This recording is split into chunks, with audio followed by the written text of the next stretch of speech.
So I was surfing through my comments last video, and I saw this comment, and it reads that you should rank killers of their chances of getting caught by James Doakes. And as you guys all know that I'm kind of essentially a Dexter channel, because that's kind of all I talk about, and James Doakes is from Dexter, so why not make this video of ranking these serial killers by their chances of getting away or escaping from James Doakes.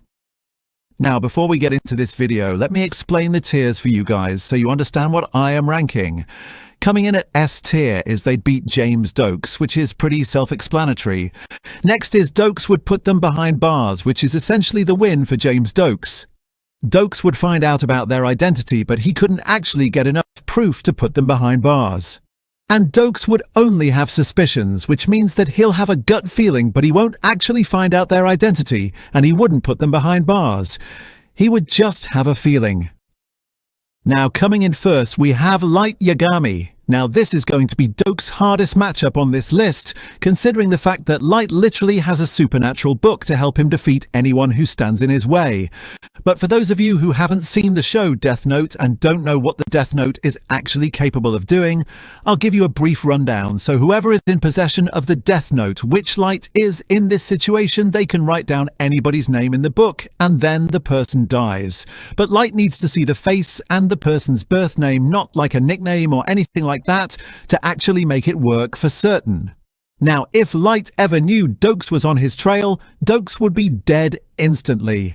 All Light would have to do is just go onto Miami Metro's website and search the homicide section, find his face, because he would already know that he's on his trail, and then just write it down, his name.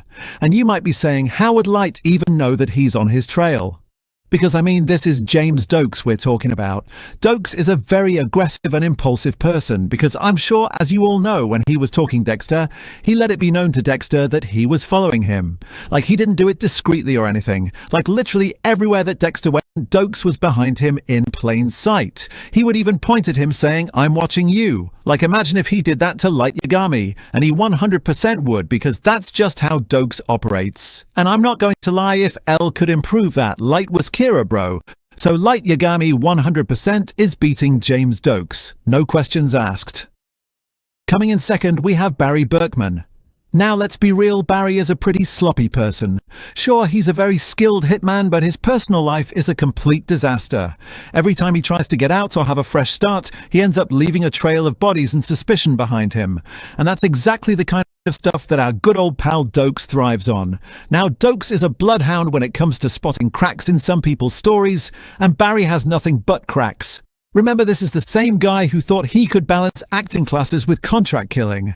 I mean, same with Dexter. He thought that he could balance his work life with a serial killing. And Doakes noticed that something was up with him. He didn't notice that he was actually a serial killer, but he noticed that something was still up with Dexter to pursue him. So he would 100% know that something is up with Barry to pursue him. And let's not forget, Barry kind of gets caught slipping a lot. It wouldn't take long before Barry either snapped or exposed himself or made a dumb move trying to scare Doakes off. So in terms of chances of getting caught, Barry is basically handing Doakes the evidence. But it would come with a cost. Now, in my opinion, I don't think Barry wouldn't even hesitate to put a cap in Doakes. And if it went down to a 1v1 situation, which I'm pretty sure it would, Barry is 100% winning in a gunfight, no questions asked. Honestly, let me just do 50-50. If Doakes gets enough information to actually put Barry behind bars, or even just build up a case for other people in Miami Metro to use against him, he could put him behind bars even if James Doakes is dead. Like, he would still have the case in the computer system and everything. And next we have Patrick Bateman. Now, on paper, Bateman is the perfect cover.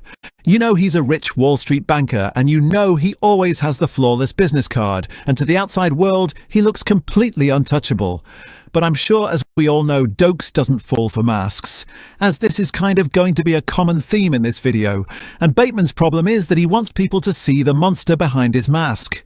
He constantly brags and constantly puts himself in situations where someone could actually easily figure him out. Like, remember that scene where he actually admits that he killed Paul Allen, and then the guy was like, no, you actually didn't, that's impossible. And then he's like, why not, you stupid bastard? Doakes wouldn't really have to do any work in this situation. Patrick would kind of just hand himself in, and even at the end scene of the movie, he literally turns himself in. Well, he doesn't turn himself in, but he confesses all of the murders. So I mean, like, this guy is going to crack really easily. He is 100% going behind bars. Next, we have Anton Sugar. So unlike someone like Barry Berkman or Patrick Bateman, Anton doesn't really slip up at all. Like, he's this very calm person, and he operates with an almost robotic level of control. Like, seriously, if Anton Sugar were real, I bet you money there would be conspiracy theories that he's the real-life Terminator. And he doesn't brag about what he does, and he never really leaves things to chance.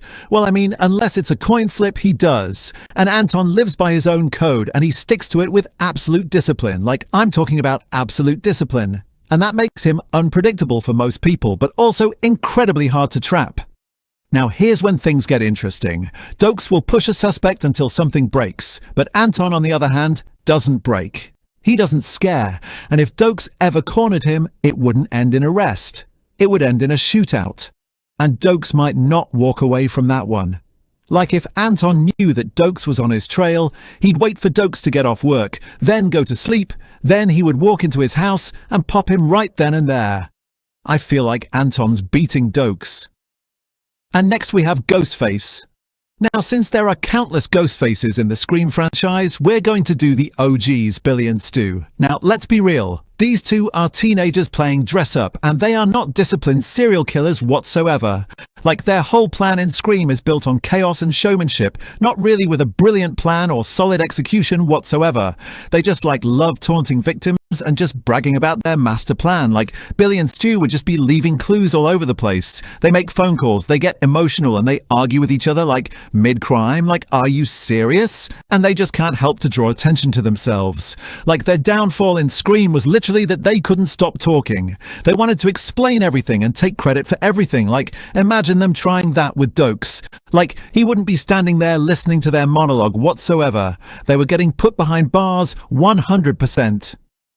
Next we have Hannibal Lecter. Unlike almost every other killer on this list, Hannibal isn't sloppy. He is arrogant in a way that shows his true self, and he doesn't leave any evidence lying around. Now, the scary part is that Doakes' own aggression could backfire on him instantly here.